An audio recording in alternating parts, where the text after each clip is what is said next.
요한복음 4장 우리 23절 24절 한번 같이 읽겠습니다. 23절 24절 함께 읽습니다. 아버지께 참되게 예배하는 자들은 영과 진리로 예배할 때가 오나니 곧 이때라. 아버지께서는 자기에게 이렇게 예배하는 자들을 찾으시느니라. 하나님은 영이시니 예배하는 자가 영과 진리로 예배할지니라. 한 번 더. 아버지께 참되게 예배하는 자들은 영과 진리로 예배할 때가 오나니 곧 이때라. 아버지께서는 자기에게 이렇게 예배하는 자들을 찾으시느니라. 하나님은 영이시니 예배하는 자가 영과 진리로 예배할지니라. 아멘. 여러분, 신앙생활을 하실 때에 가장 중요한 것이 뭘까요? 신앙생활에서 가장 중요한 것은 무엇일까? 기도일까요? 물론 기도 참 중요합니다. 성경은 우리에게 기도하면서 살라고 말씀해 주십니다. 기도하면 하나님이 들으시고 또 기도를 통하여 하나님은 우리에게 필요를 채워주시고 은혜를 주신다고 말씀해 주십니다. 봉사일까요? 물론 봉사도 얼마나 중요합니까? 또 사랑일까요? 사랑도 너무너무 중요합니다. 그런데 가장 중요한 것은, 신앙생활 하면서 가장 중요한 것은 예배입니다. 예배. 왜 예배가 가장 중요할까? 예배라는 말의 뜻은 하나님을 섬긴다는 의미입니다. 내가 하나님을 섬깁니다. 예배의 뜻은 하나님을 섬긴다. 대통령이 사람을 불러서 장관으로 세우는 이유가 뭘까요? 자기를 도우라고 임명하지 않겠어요? 그런데 장관이 대통령을 돕지 않는다면 아마 대통령은 그 장관을 해임시킬 겁니다. 하나님이 사람을 창조하신 목적은 하나님을 섬기라고, 사람의 목적은 하나님을 섬기는 데 있습니다. 그런데 사람이 하나님을 섬기지 못하면 하나님께 버림받지 않겠습니까? 이만큼 예배는 중요한 것이고 사람의 존재 목적에 해당됩니다. 요한복음 4장은 읽어보면 예수님께서 사마리아 지역에 있는 수가라 하는 동네를 지나가시게 되었습니다. 목이 마르셨어요. 우물가로 가셨습니다. 우물이 아주 깊었습니다. 두레박이 없이는 물을 마실 수가 없었습니다. 누가 물을 기르러 오기를 기다리고 계셨습니다. 그때 한 여인이 물을 길러 왔습니다. 사마리아 여인, 이방인이었습니다. 예수님께서 물을 좀 주세요 하셨습니다. 그런데 그 여자가 이렇게 대답합니다. 함께 있습니다. 당신은 유대인으로서 어찌하여 사마리아 여자 나에게 물을 달라 하나이까? 보아하니 당신은 유대인인데 어떻게 사마리아 사람인 나에게 물을 달라고 합니까? 유대인들은 사마리아 사람들을 상종을 안 했습니다. 상대를 안 했습니다. 역사를 좀 알아야 되는데, 북왕국 이스라엘이 주님 오시기 전 722년에 아수르의 멸망을 당했어요. 그래서 이 사마리아 지역에 있는 남자들을 싹 사로잡아서 끌고 갔습니다. 또 다른 나라를 정복하는데 군인으로 사용하려고, 그리고 다른 나라에 정복한 다른 나라에서 남자들을 끌어와 가지고 사마리아 땅에다가 살게 했습니다. 어떻게 되겠습니까? 남아있는 여자들과 이방 남자들 피가 섞이게 된 겁니다. 혼혈의 거리가 된 겁니다. 나중에 세월이 지나서 유대인들은, 이스라엘 사람들은 이 피가 섞인 사마리아 지역을 아주 혐오했습니다. 그래서 사마리아 사람들과는 말도 하지 않고 상종을 하지 않았습니다.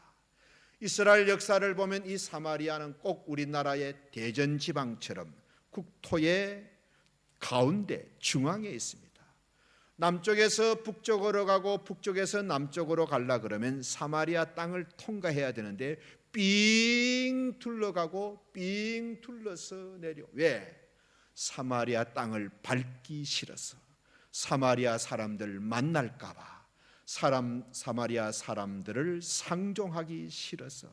그만큼 유대인들은 사마리아 사람들을 싫어했습니다. 예수님이 그 사마리아 지역 수가의 동네에 우물가에 앉아서 누군가가 물을 길러 오기를 기다리시는데 한 여인이 왔는데 사마리아 여자인 거예요. 보통 유대인들은 자기 사람들에게 말도 걸지 않는데 보아하니 유대인인데 자기에게 물을 달라 하니까는 당신은 유대인인데 어떻게 사마리아 사람이 나에게 물을 달라고 합니까? 그래서 4장을 읽어보면 예수님과 이 여자 사이에 이런저런 이야기를 하시다가 예수님이 마지막으로 이렇게 말씀하십니다. 함께 봅니다. 하나님께 참으로 예배하는 자들은 신령과 진정으로 예배할 때가 오나니 곧 이때라. 아버지께서는 자기에게 이렇게 예배하는 자들을 찾으시느니라. 하나님은 영이시니 예배하는 자가 신령과 진정으로 예배할지니라. 우리가 요한복음 4장을 읽어보면 이 여인은 운명이 참 기구한 여인입니다. 남편을 자그마치 6번이나 갈아치운 여인인 거예요. 남편을 6명이나 갈아치웠으니 그 인생이 얼마나 기구하고 얼마나 어렵고 얼마나 힘들었겠어요. 이런 여인을 예수님이 만나셨는데 얼마나 해주실 말씀이 많겠어요. 야, 너 이제부터라도 인생을 그렇게 살면 안 된다. 남자들 조심해라. 아무 남자라도 믿으면 안 된다. 여러 가지 말씀을 해주시고 싶은 것이 많았을 텐데 예수님은 이 여인에게 처음이자 마지막 당부, 이 여자의 인생 앞에 딱 마지막으로 한마디 남기신 말씀이 뭐냐? 하나님은 영이시니 영과 진리로 예배해라. 참된 예배자가 되어라. 예배 잘 드리는 사람이 되어라. 하나님 잘 섬기는 사람이 되어라. 처음이자 마지막으로 해주신 말씀이 예배였습니다. 제 신학교 선배 가운데 미국에서 오랫동안 목회하신 목사님이 저에게 이런 이야기를 해주셨어요. 클린턴 대통령 시절에 미국이 경제적으로 가장 잘 살고 좋았답니다. 그런데 우리가 알다시피 그 클린턴 대통령이 가장 추잡한 소문의 주인공이잖아요. 경제적으로는 가장 좋았는데 윤리적으로 도덕적으로는 참 안타까운 분이 클린턴 대통령이었답니다.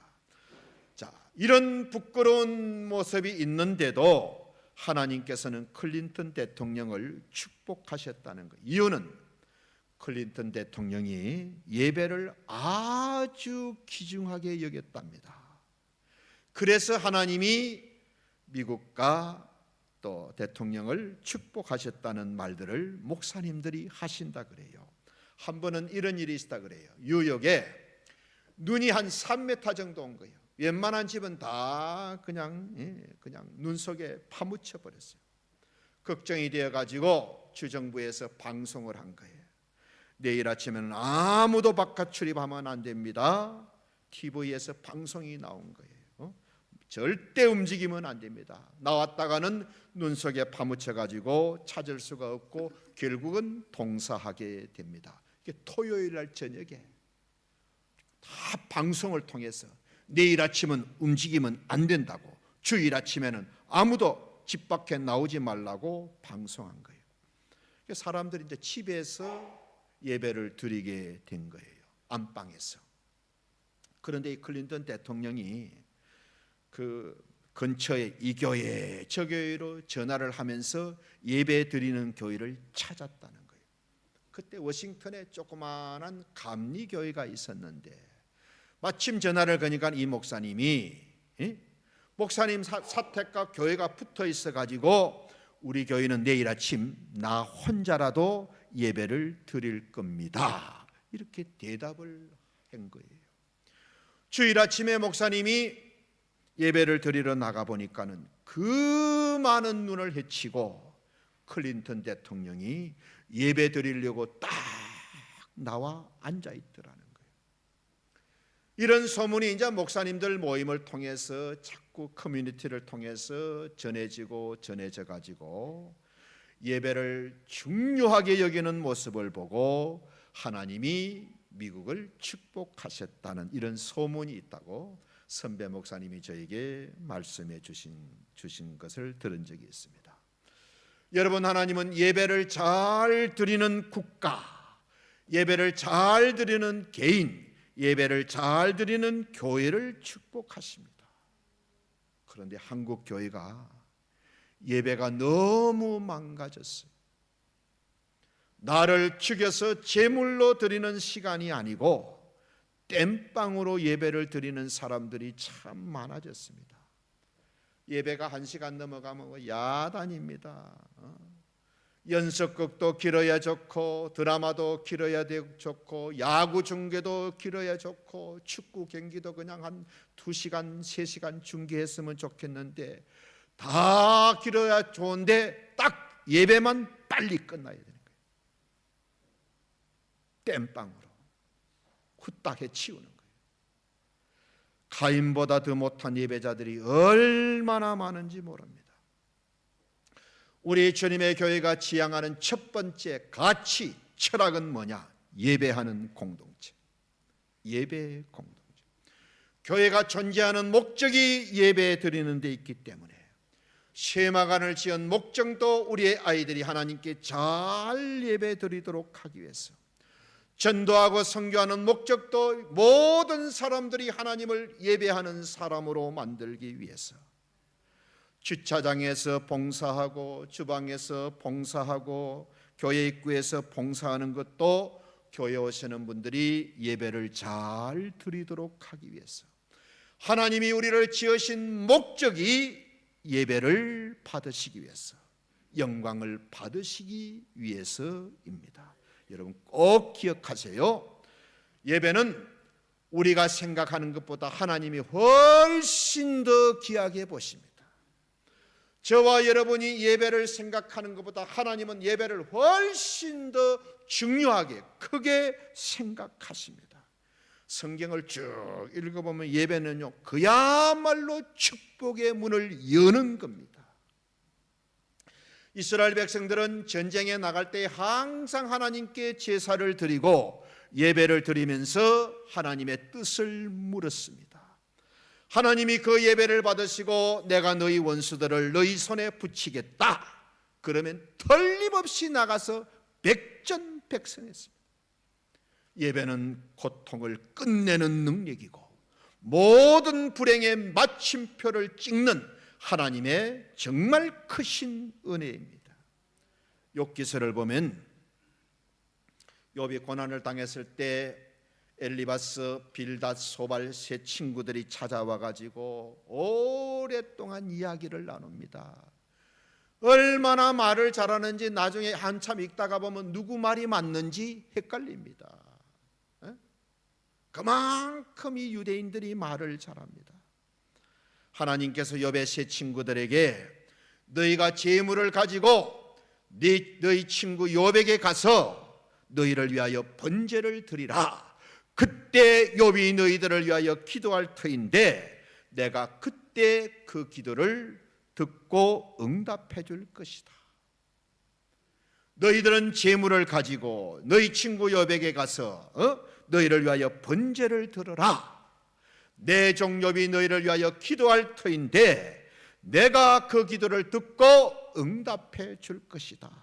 욥이 세 친구들을 위하여 예배 드리고 기도할 때 하나님이 욥의 모든 공경을 돌이키시고 욥에게 이전 소유보다 갑절의 은혜를 주셨다.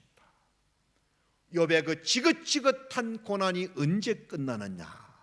하나님 앞에 예배를 드렸을 때, 예배하면서 친구들을 위하여 중보기도 했을 때 욥의 그 모진 고난이 끝나고 마침표를 찍게 된 겁니다. 여러분, 이게 예배가 주는 축복이고 예배의 능력인 것입니다. 사무엘하 끝부분에 가서 보면은 다윗이 인구조사를 했어요. 자기를 위하여 나가서 싸울 수 있는 사람들의 숫자가 얼마나 되나 마음이 높아진 거예요. 요압 장군이 왕이여, 그 하면 안 됩니다. 우리가 전쟁에 나가 이긴 것은 숫자가 많아서 이긴 것이 아니라 하나님이 함께 하시고 하나님이 이김을 주셨기 때문인데 뭐하려고 인구조사를 합니까? 요압 장군이 아주 말렸습니다. 그런데 이 다윗의 마음이 교만해가지고 끝까지 인구조사를 하라고 재촉합니다. 보고를 다 듣고 보니까는 아차, 내가 하나님 앞에 마음이 높아져서 해서는 안 될 짓을 했구나. 내가 하나님 앞에 큰 죄를 지었구나. 죄책감을 느끼고 하나님 앞에 회개합니다. 하나님, 내가 이 일로 하나님 앞에 큰 죄를 지었습니다. 이 종이 하나님 앞에 많은 은혜를 입고도 이렇게 미련한 짓을 했습니다. 종의 죄를 사하여 주십시오. 간절히 기도했을 때 하나님이 갓 선지자를 보냅니다. 세 가지를 선택하라는 거예요. 첫째, 네가 7년 동안 기근을 당할래. 두 번째, 석 달 동안 원수들에게 쫓김을 당할래. 세 번째, 3일 동안 온 나라 백성들에게 전염병을 맞을래. 딱 세 가지를 제안하면서 하나를 택해라 그랬어요. 그때 다윗이 아이고 하나님, 나는 매를 맞아도 하나님 손에 매를 맞겠습니다. 전염병을 택했습니다. 그래서 정신 나간 짓 한 번 해가지고 전염병으로 죽은 사람들이 7만 명. 이 무시무시한 재앙이 언제 끝났느냐? 갓 선지자가 와가지고 대왕이여, 아리우나의 타작마당으로 올라가서 여호와를 위해서 거기서 제단을 쌓으십시오. 하나님 앞에 예배를 드리십시오. 시작. 그곳에서 여호와를 위하여 제단을 쌓고 번제와 화목제를 드렸더니 이에 여호와께서 그 땅을 위한 기도를 들으심에 이스라엘에게 내리신 재앙이 그쳤더라. 예배를 통해서 고통을 끝내고 예배가 축복의 문을 여는 열쇠였어요. 그 무시무시한 전국적 재앙, 7만 명이 전염병으로 떼죽음을 당하는 이 무시무시한 재앙이 하나님 앞에 예배를 드렸을 때 하나님이 그 예배를 받으시고 재앙을 멈추어 주신 거예요. 그래서 예배가 능력이고 하나님의 축복의 문을 여는 열쇠라는 거예요. 자, 그러면 어떤 예배가 참된 예배인가? 어떤 예배가 참된 예배인지를 알기 위해서는 어떤 예배가 참된 예배가 아닌지를 아셔야 돼요. 첫째는 예배 출석이 예배가 아닙니다. 예배 출석이 예배가 아니다. 창세기를 읽어보면 가인도 예배를 드렸습니다. 아벨도 예배를 드렸습니다. 함께 예배를 드렸어요. 그런데 하나님이 가인의 예배는 받지 않으시고 동생 아벨의 예배만 받으셨습니다. 가인이 화가 나가지고 그 자리에서 돌로 동생을 쳐 죽였습니다. 역사상 최초의 살인은 예배 드리는 장소에서 일어났습니다. 예배의 실패에서 살인이 일어난 거예요. 여러분, 예배의 실패만큼 더 큰 실패가 없습니다. 예배에 실패하면 내 안에 나도 모르는 시기와 미움과 살인의 마음이 생깁니다. 그래서 예배를 드리는 것이 중요한 것이 아니고 어떻게 드리느냐, 어떤 마음과 어떤 자세와 어떤 중심으로 드리느냐가 아주 중요합니다. 가인과 아벨이 똑같은 장소에서 똑같은 시간에 똑같은 하나님 앞에서 예배를 드렸는데 아벨의 예배는 하나님이 기쁘게 받아주시고 가인의 예배는 하나님이 받지 않으셨어요. 이런 것을 보면 예배는 드린다고 다 받으시는 것이 아닌 것을 알 수 있습니다. 왜 하나님이 가인의 예배를 받지 않으셨을까요? 함께 읽습니다. 가인은 땅의 소산으로 제물을 삼아 여호와께 드렸고 아벨은 자기도 양의 첫 새끼와 그 기름으로 드렸더니 여호와께서 아벨과 그의 제물은 받으셨으나 가인과 그 제물은 받지 아니하신지라. 가인이 심히 분하여 안색이 변하니 여호와께서 가인에게 이르시되 네가 분하여 함은 어찌 됨이며 안색이 변함은 어찌 된 일이냐. 왜 가인이 분하고 안색이 변했느냐? 잘 들으세요. 자기 생각과 달랐기 때문에. 자기 생각과 달랐기 때문에. 자기 생각은 뭐냐? 내가 예배드리면 하나님이 당연히 받아주실 줄 알았어. 내가 예배드리기만 하면 하나님은 마땅히 받아주셔야 된다고 생각한 거예요. 내가 예배드리면 하나님은 반드시 받아주셔야 될 책임이 있다고 생각한 거예요. 내가 예배를 어떻게 드리든지 하나님은 내 예배를 받아주셔야 된다고 생각한 거예요. 내가 어떻게 예배를 드리든지 하나님은 모든 예배를 차별 없이 다 받아주신다고 생각한 거예요. 이 기대가 깨어지고 이 생각이 깨어지니까는 화가 나고 안색이 변한 거예요. 내가 예배를 드렸는데 하나님이 안 받아주셔? 에? 내가 예배를 드리면 하나님은 당연히 받아주셔야 되지. 에? 무슨 이런 하나님이 있어? 화가 나고 안색이 변한 거예요. 아니 하나님이 예배를 그리 기뻐하신다면서 내가 예배를 드렸는데 하나님이 내 예배를 안 받아주시느냐? 이럴 수가 있나? 이러면서 안색이 변한 거예요. 자기 예배가 연락되지 않으면 하나님이 기쁘게 받아주시지 않으면 나는 나름대로 예배를 드렸는데 하나님이 받으실 만한 예배가 되지 못했는 것 같구나. 나는 예배 드린다고 드렸지만은 하나님 보실 때는 이거 예배가 아닌 모양이구나. 자기를 돌아보고 반성했으면 얼마나 좋았겠어요. 그랬다면 화를 내고 안색이 변했겠습니까? 자기 생각과 다르니까는 왜 하나님이 예배를 안 받아주셔? 내가 예배 드리면 하나님이 받아주셔야 되지. 무슨 이런 하나님이 다 있어. 드리면 그냥 받아주셔야 되지. 다시는 나 예배 드리는 거 봐라. 그래서 화가 나고 얼굴색이 변하고 시기가 생기고 미움이 생기고 살인의 마음이 생겨서 돌을 가지고 동생을 쳐서 죽인 거예요. 아벨은 짐승을 잡아서 피로 제사를 드렸고 가인은 땅의 소산으로 제사를 드려서 하나님 안 받 아닙니다. 성경을 정확하게 봐야 돼요. 왜 예배를 하나님이 안 받으실까? 기분 나쁜 거예요. 왜? 자기 생각하고 다르니까는. 그래서 화가 나고 안색이 변한 거예요. 예배 출석이 예배가 아닙니다. 예배 출석이 예배가 아니다. 또 하나, 사람 중심은 예배가 아니에요. 사람 중심은 예배가 아니에요. 예배에 나타나고 예배에 영광 받으시고 예배에 나타나셔야 할 분은 오직 하나님입니다. 사람이 나타나고 사람이 영광 받는 것은 예배가 아닙니다. 가끔 부모님이 이제 생신이 되어 가지고 부모님 뭐 회갑이다 또 이런 참 축하 예배를 드리잖아요. 그동안 참 부모님의 인생에 하나님이 목자가 되어 주시고 그 거칠고 험하고 어려운 세월 동안에 하나님이 우리 부모님을 이끌어 주시고 인도해 주신 그 하나님은 없고 생일을 맞은 부모님만 주인공이 된다면 예배가 아닌 거예요. 결혼 예배도 마찬가지.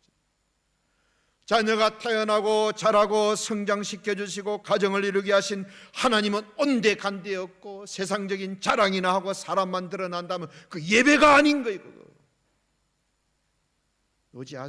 요즘 아주 결혼식이 망가지고 있습니다. 가정의 첫 출발을 어떻게 하나님도 없이 기도도 없이 예배도 없이 말씀도 없이 출발하면 앞으로 그 가정이 어떻게 되겠어요?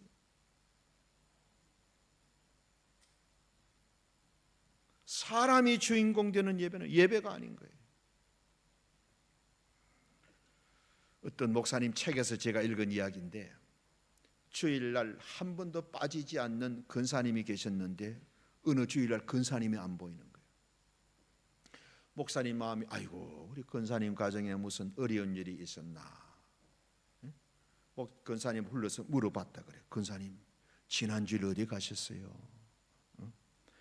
이웃교회 가서 예배 드렸습니다. 이웃교회요? 무슨 일이 있었어요? 목사님도 아시다시피 우리 집 막내 아들 장가 보내야 되는데 신부값 지금 찾고 있지 않습니까? 누가 소개하기를 이웃교회에 찬양대 두 번째 줄 제일 가운데 소프라노 그 아가씨가 아주 참하다고 해서 그 아가씨 볼 겸 갔습니다. 며느리 후보감 찾으러 간 거예요. 참석만 했지 예배 드렸겠습니까? 말씀이 귀에 들어왔겠습니까? 이거 예배가 아닌 거예요. 예배를 이용하는 것이지 이건 예배가 아닌 거예요. 자기를 제물로 드리는 예배하고는 너무너무 거리가 있는 거예요. 전에 어떤 청년이 자기는 영어 공부를 위해서 영어 예배 드리는데 교회를 간다는 거예요. 내 속으로 아주 망할 길을 가고 있구나. 예배를 이용해 먹는 거잖아요. 그게 무슨 예배가 되겠어요? 자, 그러면 어떤 예배가 참된 예배냐? 첫째는 신령과 진정으로 드리는 예배가 참된 예배예요. 신령, 성령으로, 진정, 진리로, 말씀으로 성령의 인도하심을 따라서 말씀대로 드리는 예배가 영과 진리, 신령과 진정으로 드리는 예배다. 우리가 이제 말을 할 때에 대화를 할 때 예배 보러 간다, 예배 받다 이것보다는 예배를 드린다는 말을 쓰는 게 좋습니다. 예배 보러 간다는 말 자체가 틀린 말이에요.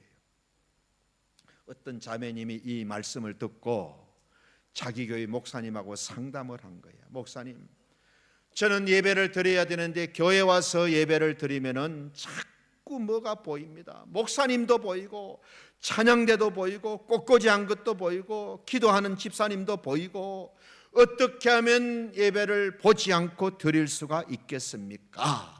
어떻게 하면 보는 예배를 보지 않고 신령과 진정으로 예배를 드릴 수가 있겠습니까? 예배 시간에 눈을 감고 있어야 됩니까? 목사님께 질문을 드렸어요. 좋은 질문이지요.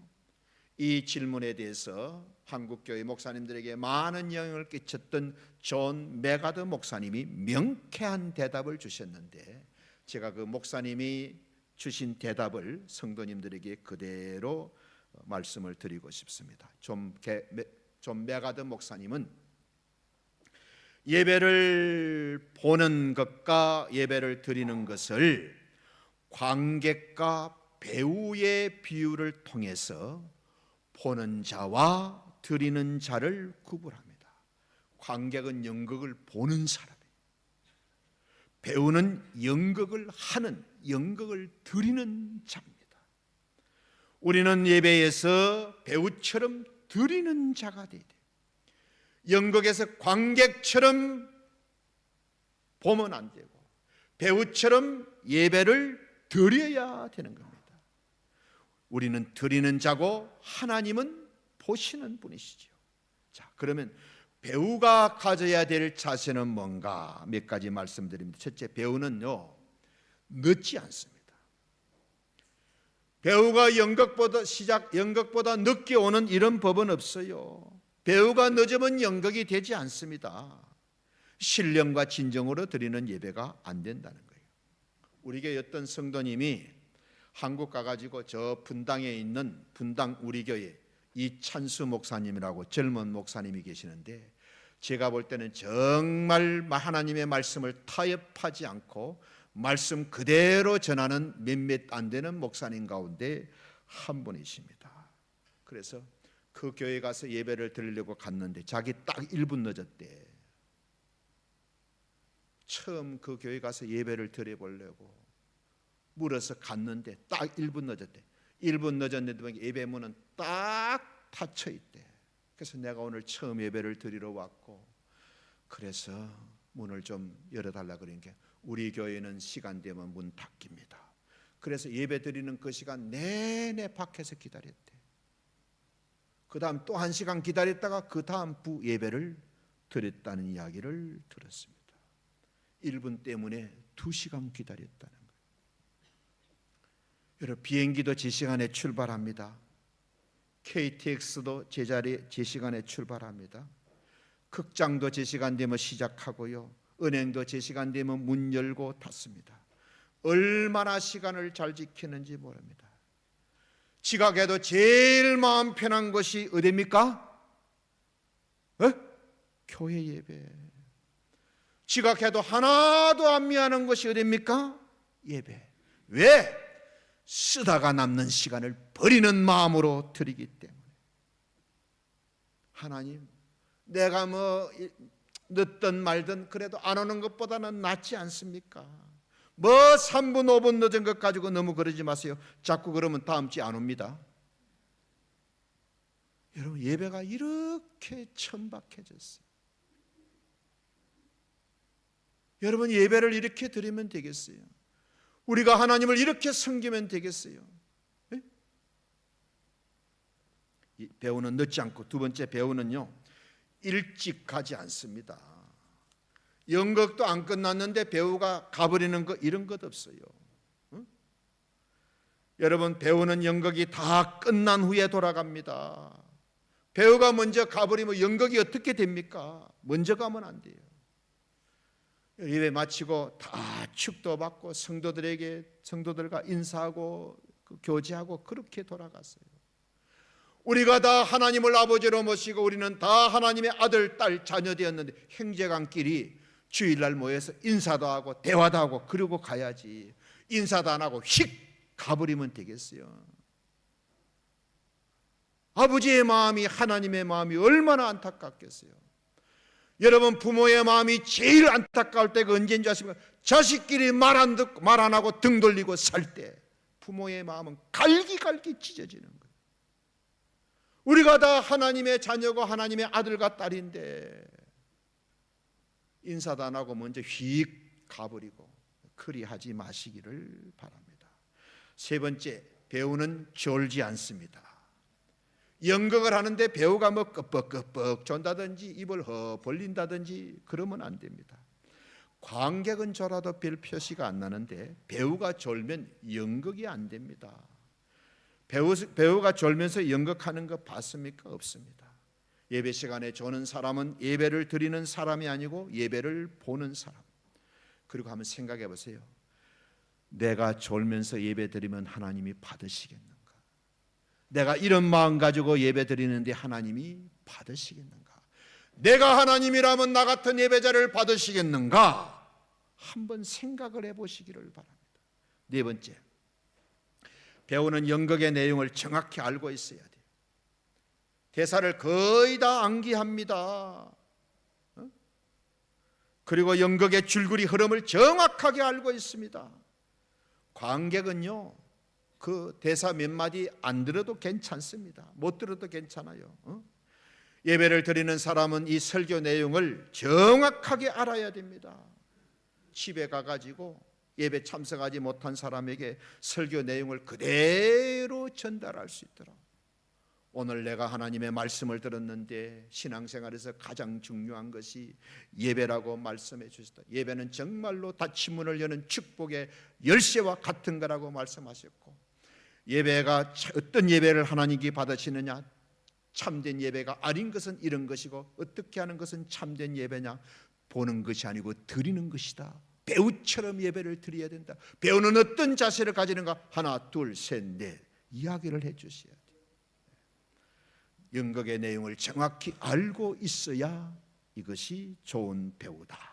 다섯 번째요, 배우는 감정을 줍니다. 감정을 관객들에게 줍니다. 감정을 받는 사람은 관객입니다. 배우는 울리고 관객은 웁니다. 배우는 웃기고 관객은 웃습니다. 배우는 슬프게 하고 관객은 슬퍼합니다. 감정을 줄 알아야, 예배 시간에 하나님께 감동을 드릴 줄 알아야, 이게 예배를 드리는 사람. 하나님을 찬양하는 그 감격에 흥분할 줄도 알아야 되고, 벅참 감격의 소리를 지르고 박수도 치고 이렇게 손을 들고 찬양할 줄도 알아야, 감정을 하나님께 드릴 줄 알아야 이게 하나님께 드리는 예배가 된다는 거예요. 뉴질랜드 오클랜드에 가면 임팩트 처치가 있어요. 그리고 호주에 가면 힐송 처치가 있습니다. 제가 여러 번 예배를 드린 적이 있습니다. 예배 시간이 보통 3시간이에요. 목사님이 이렇게 양복이나 정장 입지 않고 그냥 티셔츠 입고 올라가 가지고 찬양을 하고 말씀도 전합니다. 얼마나 교회가 뜨겁는지요. 온 교인이 하나 되어 뜨겁게 찬양을 합니다. 완전히 찬양의 도가지, 찬양의 열탕입니다. 그리고 또 통성기도 하고요. 정말 거룩한 은혜의 도가지입니다. 방언으로 기도하는 사람, 서서 기도하는 사람, 앉아서 기도하는 사람, 엎드려 기도하는 사람, 손을 들고 기도하는 사람, 춤을 추면서 아주 각양각색입니다. 냉랭하고 차가운 표정은 아무도 없어요. 점잖게 앉아있는 사람 아무도 없습니다. 한국 장로교인들 가면 아주 충격 그 자체입니다. 감정을 드리는 예배, 하나님께로부터 받은 은혜와 사랑과 구원의 감격, 이 감사를, 감정을 표현하면서 하나님께 드리는 거예요. 여러분도 하나님께 감정을 드리는, 나의 기쁨, 나의 감사를, 감정을 드리는 그런 예배 되시기를 바랍니다. 우리가 선물을 이렇게 줄 때 참 선물은 어떤 사람에게 줍니까? 사랑하는 사람, 존경하는 사람, 고마운 사람, 보답하고 싶은 사람에게 선물을 드리잖아요.